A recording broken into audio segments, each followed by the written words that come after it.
रंगों से भरे कलरफुल त्योहार होली की आप सभी को ढेर सारी शुभकामनाएं। तो फ्रेंड्स, होली हो और गुजिया ना बने, ऐसा तो हो ही नहीं सकता। तो आज मैं आपके लिए गुजिया की रेसिपी लेकर आई हूँ, जिससे ना तो ये गुजिया फटेंगी और ना ही इन पे जो बबल्स बन जाते हैं ना, वो बनेंगे। तो hello friends, welcome to food junction by Neha. आइए स्टार्ट करते हैं आज हम गुजिया की रेसिपी। तो यहाँ पे देखिए, सबसे पहले आटा लगा लेते हैं। तो मैंने एक बड़ी परात ले ली है और इसमें हम ऐड करेंगे आधा किलो मैदा। तो आज मैं ज़्यादा सी गुजिया बना रही हूँ, जिसके लिए मैंने आधा किलो मैदा ली है। और अगर इसे हम कप से नापे तो ये 3 कप मैदा है। इसमें डालेंगे थोड़ा सा नमक। तो फ्रेंड्स, किसी भी मीठी चीज़ में अगर आप थोड़ा सा नमक डाल देते हैं ना, तो उसमें बहुत ही अच्छा फ्लेवर आ जाता है। चलिए अब इसमें ऐड कर लेते हैं मोअन। तो यहाँ पे देखिए, मैंने 120 ग्राम देसी घी लिया है। अगर इसे हम कटोरी से नापें तो उसी कटोरी से नापकर ये 3/4 कप देसी घी है। तो फ्रेंड्स, हम इसमें देसी घी का मोअन डाल रहे हैं। और घी देखिए, ना तो एकदम पतला है और ना ही जमा हुआ है। तो चलिए अब इसको मिक्स कर लेते हैं अच्छे से। तो आप दोनों हाथों से इस तरीके से मिक्स करिए, ताकि जो मोअन है ना, पूरी मैदा में अच्छे से लग जाए। देखिए, गुजिया जो है ना, स्टफिंग के साथ साथ उसकी आउटर लेयर भी बहुत ही अच्छी होनी चाहिए। और अब देखिए, मैं इस तरीके से लड्डू बनाकर देख लूँगी और लड्डू बन पा रहा है, इसका मतलब मोहन एकदम परफेक्ट है मैदा में। अब इसमें पानी ऐड करेंगे। तो हमें बिल्कुल थोड़ा थोड़ा कर कर पानी इसमें ऐड करना है, एक साथ बहुत सारा पानी नहीं डालना है। और फ्रेंड्स, अगर आपका लड्डू नहीं बन पा रहा है तो आप इसमें थोड़ा सा मोहन और ऐड कर लीजिएगा। देखिए, पानी भी बिल्कुल थोड़ा थोड़ा डालना है और जल्दी से इसका एक आटा तैयार कर लेते हैं। देखिए, इसका आटा तैयार हो गया है। और अभी आपको ये देखने में ऐसा लग रहा होगा जैसे ये एक साथ नहीं है, मतलब फटा फटा सा है। तो अभी हम इसे ऐसे ही रहने देंगे। और आप देखिए, मैंने एकदम टाइट डो तैयार करा है। इसको अब हम ढक देंगे थोड़े से गीले कपड़े से, ताकि इस पे पपड़ी ना जमे। और इसको हम 20 मिनट के लिए ऐसे ही छोड़ देंगे। चलिए, जब तक आटा रेस्ट कर रहा है तब तक हम अपनी स्टफिंग तैयार कर लेते हैं। तो गैस पर रख लेते हैं एक पैन और इसमें ऐड कर लेते हैं 2 चम्मच देसी घी।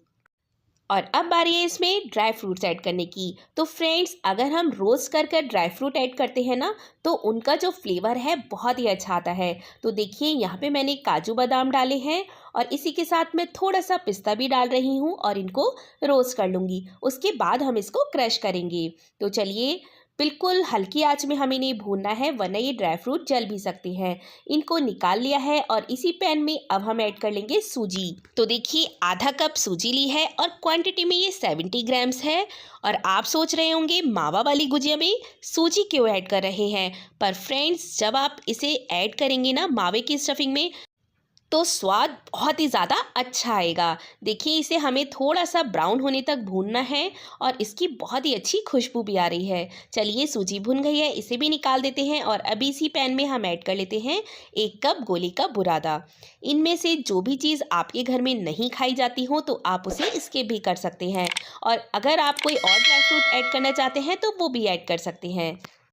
चलिए, गोला भी भुन गया है और अब बारी है मावे की। तो फ्रेंड्स, यहाँ पे मैंने आधा किलो मैदा में आधा किलो मावे का ही यूज़ करा है, जिसे हम पैन में डालकर भून लेंगे। तो फ्रेंड्स, ये जो बाज़ार वाला मावा होता है ना, ये थोड़ा कच्चा आता है, इसे हमें भूनना पड़ता है। तो देखिए, मैंने पैन में इसे डाल दिया है और इसको भून लेंगे। देखिए, बहुत ही जल्दी, सिर्फ 4 से 5 मिनट में ही ये मावा भुन जाता है। और आप देखिए, ये पहले कैसा था और अब कैसा हो गया है। चलिए, इसको ठंडा होने के लिए रख देते हैं।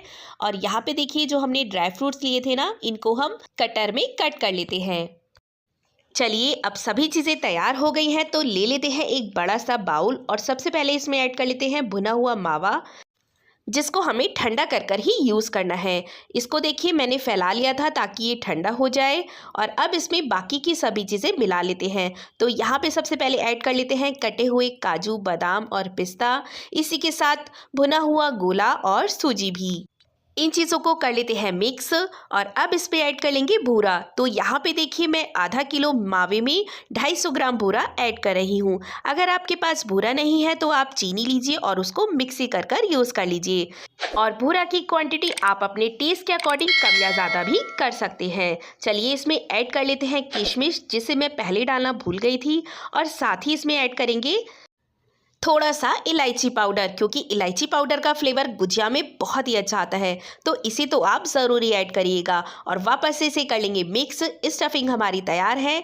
चलिए अब आटा देख लेते हैं। तो देखिए 20 मिनट हो गए हैं और इसे हम एक बार फिर से मथ लेंगे ताकि जो आटा है वो एक सार हो जाए।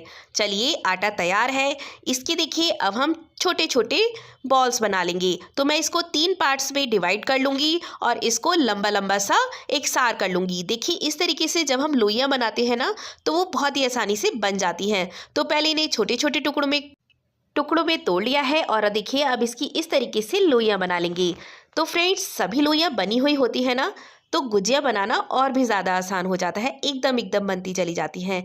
तो चलिए एक लोई ले लेते हैं और इसको बेल लेते हैं। तो देखिए आटा एकदम परफेक्ट है, जिसकी वजह से ना तो मुझे इसमें मैदा लगाना पड़ रहा है और ना ही ये कहीं चिपक रही हैं। और बेलना भी कितना इजी है। एक बार इस पर बेलन चलाइए और फिर इसको पलट लीजिए और वापस से फिर इस पर एक बार बेलन चला लीजिए। देखिए हमें इसे बहुत मोटा नहीं बेलना है, क्योंकि जो चाशनी वाली गुजिया होती है ना वो तो थोड़ी मोटी चल भी जाती हैं, पर इन वाली गुजियों को, मावे वाली गुजियों को हमें बहुत मोटा नहीं बेलना होता है। इसी के साथ एक कटोरी में हम 1 चम्मच मैदा लेंगे और उसमें डालेंगे 2 से 3 चम्मच पानी और इसकी एक स्लरी तैयार कर लेंगे। चलिए अब गुजिया बना लेते हैं। तो मैं आपको बिना साँचे के और साँचे के साथ गुजिया कैसे बनाते हैं ये बताती हूँ। देखिए एक कटोरी ले लेते हैं जिसके जो कॉर्नर है ना वो पॉइंटेड होने चाहिए। कटोरी को रखेंगे पराठे के ऊपर और इस तरीके से इसको राउंड शेप दे लेंगे। आप जब इस तरीके से गुजिया बनाएंगे ना तो सारी गुजिया एक ही साइज़ की बनकर तैयार होंगी। चलिए इसके कॉर्नर्स पर लगा लेते हैं स्लरी, ताकि जो गुजिया है वो तलते हुए फटे नहीं। और अब इसमें भर लेंगे मावे की स्टफिंग। तो आप इस तरीके से स्टफिंग भरिएगा कि जो स्टफिंग है ना वो इसके कॉर्नर पे टच ना हो। बहुत संभाल के इसमें स्टफिंग भर लेते हैं और देखिए अंगूठों से इसकी स्टफिंग को प्रेस करते हुए हम इसके दोनों कॉर्नर्स को आपस में चिपका देंगे। तो जो स्लरी है ना उससे ये कॉर्नर्स आसानी से चिपक जाएंगे। चलिए इसको ऊपर उठा लेते हैं और फिर से इसके कॉर्नर्स को आपस में चिपका देते हैं। जब ये कॉर्नर अच्छे से चिपके हुए होंगे ना तो गुजिया तलते हुए ये खुलेंगे नहीं। चलिए अब देखिए मैं आपको बताती हूँ कि हम बिना साँचे की गुजिया कैसे बना सकते हैं। तो ये पहला तरीका है, आप इस तरीके से इसके कॉर्नर को उठाइए और एक के ऊपर ओवरलैप करते हुए इस तरीके से प्रेस करते जाइए। तो जैसे जैसे आप गुजिया बनाते जाएंगे ना तो आपको खुद ही आइडिया लग जाएगा कि इसे किस तरीके से प्रेस करना है और बहुत ही आसानी से बिना साँचे के आप गुजिया बनाकर तैयार कर लेंगे। तो देखिए हमारी एक गुजिया बनकर तैयार हो गई है और इसे हमने बिना साँचे के तैयार करा है। चलिए इसको साइड रख देते हैं। मैं आपको एक और तरीका बताती हूँ कि अगर साँचा ना हो और अगर आपको इस तरीके से भी नहीं करना हो तो आप किस तरीके से गुजिया बना सकते हैं। तो वापस से हमने कटोरी ले ली है और इसको राउंड शेप में कट कर लेंगे। इस पे भी हम मैदा वाला घोल लगा लेते हैं और स्टफिंग को भर लेते हैं। इस स्टफिंग को प्रेस करते हुए दोनों एजेस को ज्वाइन कर लेंगे और वापस से उठाकर हम इसके ज्वाइंट्स को एक बार प्रेस कर देंगे। और अब हमें लेना है फॉक। तो फ्रेंड्स इसे हम फॉक से बनाएंगे और देखने में ये एकदम साँचे वाली गुजिया जैसी लगेगी। तो बस आप इस तरीके से इसे सर्कल में घुमाते जाइए और फॉक को इसके ऊपर प्रेस करते जाइए। तो देखिए कितना अच्छा डिज़ाइन बन गया है और लग रही है ना एकदम ये साँचे वाली गुजिया बिल्कुल परफेक्ट बनी है। तो चलिए अब एक गुजिया हम साँचे वाली भी बनाकर तैयार कर लेते हैं। तो ले लेते हैं अपनी बिली हुई रोटी और इसको रख देते हैं साँचे पर। कॉर्नर में हम मैदे वाली स्लरी लगाएंगे और बीच में स्टफिंग को फिल कर लेंगे। बस हमें स्टफिंग भरते हुए इसी बात का ध्यान रखना है कि कॉर्नर्स पर ये स्टफिंग ना टच हो। अगर स्टफिंग कॉर्नर पर टच हो जाएगी तो वो उस जगह से ना गुजिया खुल जाती है, जिसकी वजह से तलते हुए गुजिया फट जाती है और बाकी सारी गुजियों पे भी उसके निशान आ जाते हैं। देखिए जो एक्स्ट्रा डो था उसको निकाल दिया है और हमारी साँचे वाली गुजिया भी बनकर एकदम तैयार हो गई है। तो आप इस तरीके से किसी भी चीज़ के साथ गुजिया बना सकते हैं, अगर आपके पास साँचा है तब भी और अगर आपके पास साँचा नहीं है तब भी। तो देखिए ये हाथ वाली गुजिया है, इसे हमने फॉक से तैयार करा है और ये हमारी साँचे वाली गुजिया है और सारी गुजिया एकदम परफेक्ट और बहुत ही सुंदर लग रही हैं। देखिए यहाँ पे मैं एक गुजिया आपको और फोल्ड कर दिखा रही हूँ हाथ वाली, कि हमें किस तरीके से इसे फोल्ड करना है। जैसे जैसे आप इस तरीके की गुजिया बनाते जाएंगे ना, उसी तरीके से आपके हाथ में भी फिनिशिंग आने लगेगी। तो यहाँ देखिए चारों गुजिया तैयार हैं। चलिए मैं भी सारी गुजिया बनाकर तैयार कर लेती हूँ और फिर हम इन्हें तल लेंगे। तो यहाँ देखिए सारी गुजिया बनकर तैयार हैं और मैंने इन्हें साँचे से बनाया है। और फ्रेंड्स इन्हें हमें कपड़े से ढककर रखते रहना है और फिर हम इन्हें एक साथ तल लेंगे। तो आप भी इस टिप को ज़रूर फॉलो करिएगा। यहाँ देखिए तेल भी हमने पहले ही गर्म होने रख दिया था और ये एकदम तेज़ गर्म तेल है और इसमें हमें एक साथ काफ़ी सारी गुजिया डालनी होती हैं। अगर हम गुजिया कम डालेंगे ना, तो मैं आपको आगे वीडियो में दिखाती हूँ उसका क्या साइड इफ़ेक्ट रहता है। और एक साथ ज़्यादा गुजिया डालने से ना तेल का जो टेम्परेचर है वो अपने आप मेंटेन हो जाता है और फिर हमें इसकी गैस की फ्लेम को भी मीडियम कर देना है। गुजिया डालते ही हम गैस की फ्लेम कम कर देंगे और देखिए इसे इस तरीके से पलटते हुए हम थोड़ा थोड़ा गोल्डन होने तक इनको सेक लेंगे। बहुत बार गुजिया क्या होता है, फूल जाती है ना, तो वो पलटती रहती है। तो आप कड़छी को प्रेस करते हुए इन्हें गोल्डन होने तक सेक लीजिए। और दूसरा घान भी मैं जल्दी से सेक लेती हूँ और इसमें भी देखिए आप, मैंने बहुत सारी गुजिया एक साथ डाली हैं और देखिए कितनी परफेक्ट गुजिया सिक रही हैं, बहुत ही टेस्टी लग रही हैं। चलिए मैं आपको बताती हूँ अगर हम कम गुजिया डालते हैं तो क्या हो जाता है। देखिए जैसे मैंने इसमें 4 से 5 गुजिया डाली हैं और आप इन गुजियों को नोटिस करिए, इनके जो साइडों की लेयर है ना, उन पे बबल्स आ गए हैं। तो कम गुजिया डालने का यही एक नुकसान रहता है कि गुजिया अच्छे से नहीं सिकती और उन पे बबल्स आ जाते हैं। तो आगे से आप भी इस बात को ज़रूर ध्यान रखिएगा। और यहाँ देखिए हमारी सारी गुजिया बनकर तैयार हो गई हैं और मैंने इन्हें गार्निश कर लिया है थोड़े से गुलाब की पत्तियों के साथ।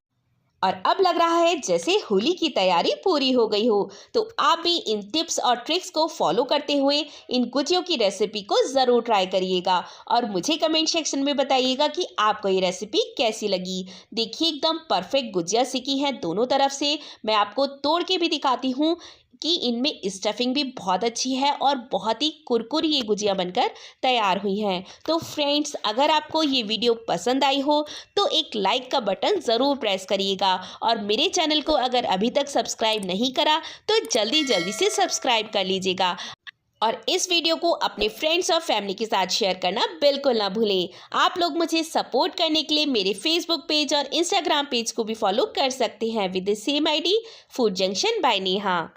मिलते हैं अगले वीडियो में एक और मज़ेदार सी रेसिपी के साथ। तब तक के लिए आप सभी को होली की ढेर सारी शुभकामनाएं। आप सभी का जीवन रंगों से यूं ही भरा रहे। Thank you and take care.